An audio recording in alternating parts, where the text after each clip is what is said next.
Screw these people that don't want to hear humor in addition to the great sports talk that you guys give. You keep doing what you're doing. They're in the minority. That's from Tony. Absolutely. Thank you, Tony. Thank you, Tom. And We're you can text us people. nice things. We are funny, Callis. You can text us things, compliments, things of that nature. Brought to you by Edgar Steiner and Associates, a personal injury law firm. They always say there's never a fee unless we get money for you. But now, we're getting into the hot and heavy sports, baby. Oh, yeah. Hot and heavy sports. Oh, yeah. Steelers offensive line in a state of disarray. And we bring on our offensive line insider, one of our favorite guys around, former Steeler, a champion, Trai Essex. Good morning to you, Trai. Good morning, fellas. How are y'all doing today? Not bad.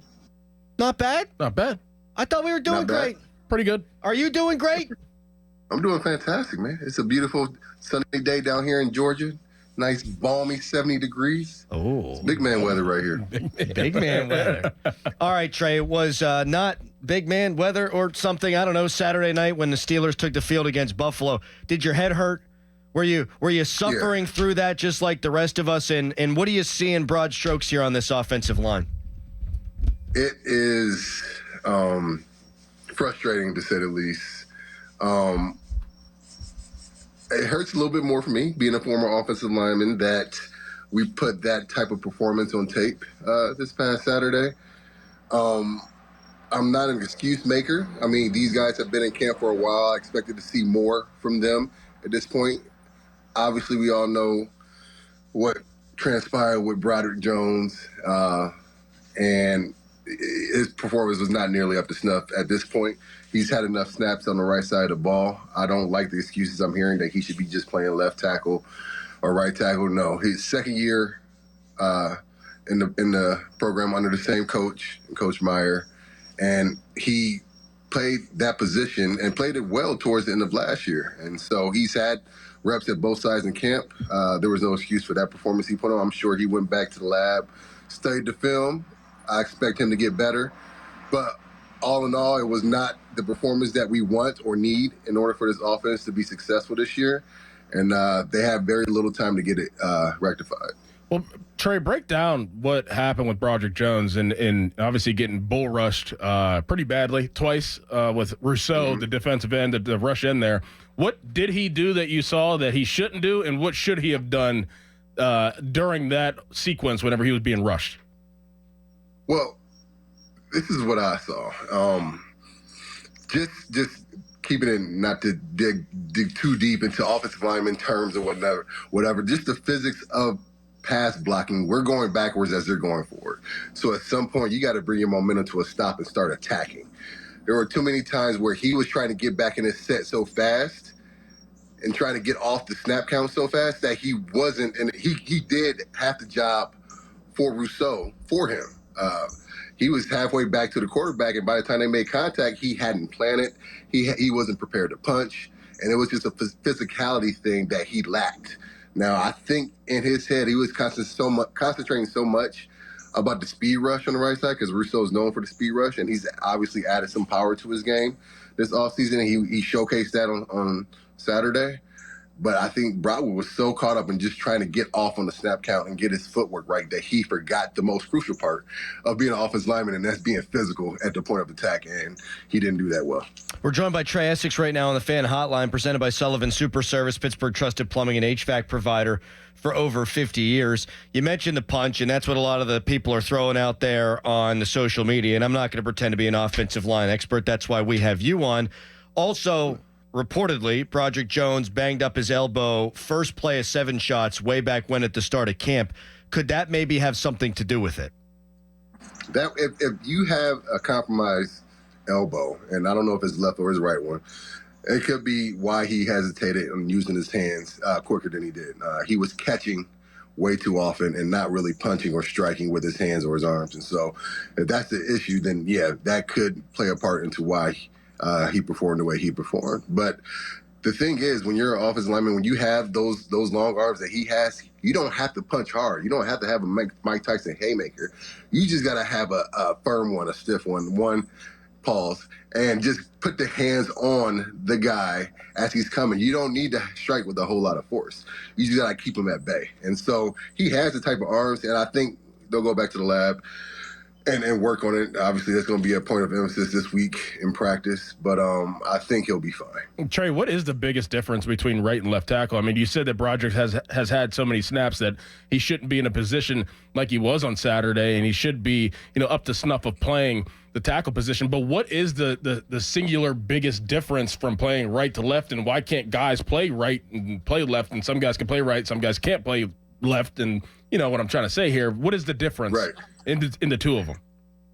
It's flipping your body mechanics. Some guys are just left foot or right foot or left leg, right leg dominant and have a hard time switching, because when you're on the left side, you're pushing off your right foot when you're pass blocking, and when you're on the left side, it's opposite. And so some guys just haven't trained. They've always been on one side their entire career, so their body mechanics is off. Their strength is off, and it takes an athlete, and it takes somebody, and it takes repetitions over and over reps in order to get used to pushing off either foot when the time calls for it. And so back in the day, back in my day, it's sad to say that it's been damn near 20 years since I played, but it used to be a difference between which type of defensive end you were going to block. When you're on the left side, you got the speed rusher, the Dwight Freeney's of the world, or whatever. And when you were on the right side, you got the power rushers like the Jared Allens and guys like that, the Julius Peppers. And so that's not the case as much anymore. We see guys like TJ Watt, who is a speed rusher, a bendy guy, who's lined over the right tackle often. And so the tackles nowadays have to be able to handle both types of rushers on both sides of the ball. So it's not a case where you put your massive 6'8", 380-pound Max Starks on the right side and your more athletic Marvell Smiths on the left. You got to be adept at both these days. Now, Broderick has said he feels a lot more comfortable. He said it at the end of last year at left tackle. But what I'm hearing from you is the technique issues that he had, they're not just all of a sudden going to get fixed if he moves over to left tackle. No. I mean, he's going to have to punch somebody no matter what side of the ball he lines up on. And that's the only issue, because his set was fine. The technique of getting out of his set, his footwork was fine. It was just a physicality thing. I'm going to punch you before you punch me thing. And if he does that on the left side, he's going to get one of our quarterbacks killed.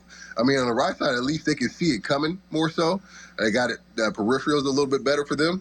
And so he can get bailed out a little bit if he's making those type of mistakes on the right side. But if he does it on the left side, there's less room for error and a lot more chances that our quarterbacks can get seriously hurt.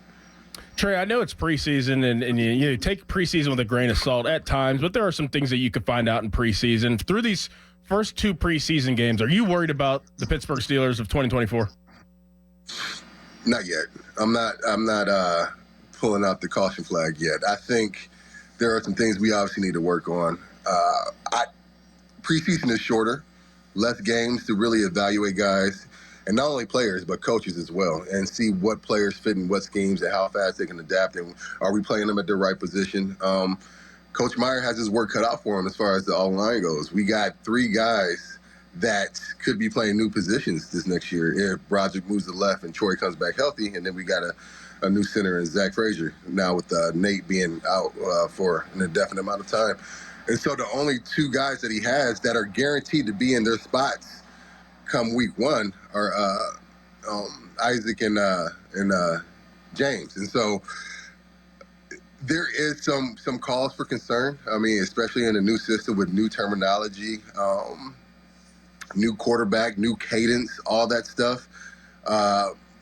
And just like last year and for the last few years, we're going to be heavily dependent on our defense once again to win games early on until the offense gets up to snuff. But I do think with the fact that we're in an offense that I think caters to our strengths as far as running the ball with Najee and Jalen, and we have the type of offense coordinator that wants to do that type of thing. And it looks, and mind you, even though the offensive performance was not good this past Saturday, there are things that I took away from it that gave me hope.